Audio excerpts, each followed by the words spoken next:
सो जो हमेशा मैं बोलता हूं, I am work in progress. तो we all are work in progress in life. Sir इसी से क्वेश्चन, वो गाना ना, रुक जाना नहीं तू कहीं हार के।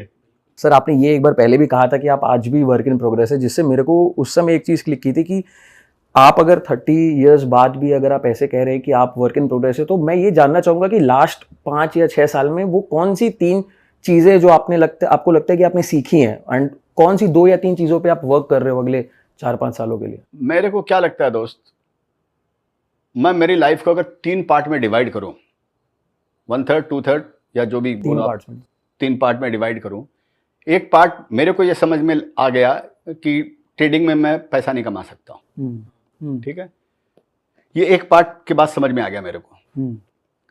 दूसरे पार्ट पे मैंने उसी चीज को इंप्लीमेंट करना चालू किया कि ट्रेडिंग में मैं सक्सेस नहीं हो सकता हूं, और मैंने ट्रेडिंग को कर्टेल किया और इन्वेस्टमेंट में फोकस किया।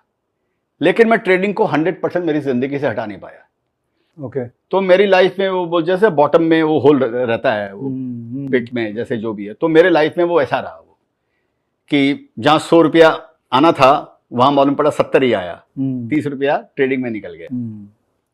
तो सेकंड मेरा वो उसमें कुछ निकल गया उसके अंदर में, लेकिन वो पहले से बेटर था वो, क्योंकि 70 तो बचा। पहले तो 100 आने से 102 निकल जाता था, फिर वो 2 को कमाने में लगे, वापस 0 से चालू करो, वो 2 किसी तरह से आ जाए, नहीं तो मम्मी के गहने बेचने की जरूरत नहीं पड़े।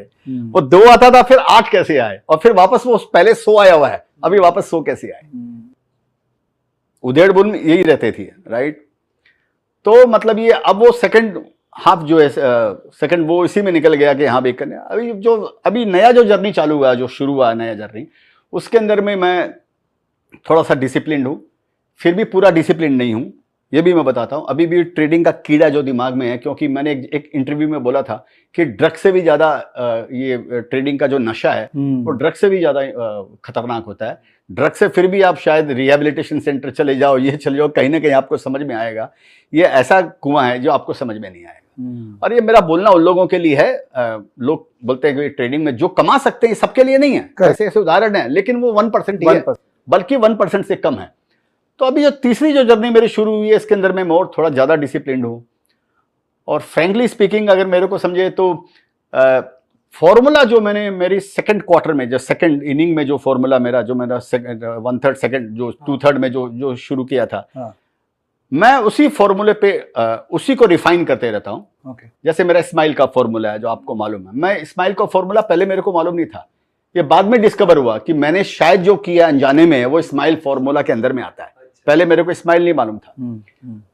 अभी भी मैं उसी के अंदर में लगा हूं, उसी में क्या और मैं रिफाइन हो सकता हूं, और क्या डेटा मैं कलेक्ट कर सकता हूं, उसी पे लगा, और क्या बड़ा काम कर सकता हूं। क्योंकि knowledge, courage and patience, courage to buy in 1 रुपया हो तो आपको 4 आना एक में लगाओ, वो करेज होना जरूरी है। मेरे को लगता है लोग बोलते हैं पेशेंस जरूरी है शेयर बाजार में, या कोई बोलते हैं, मेरे ख्याल से शेयर बाजार में पैसे से भी ज्यादा जरूरी है करेज।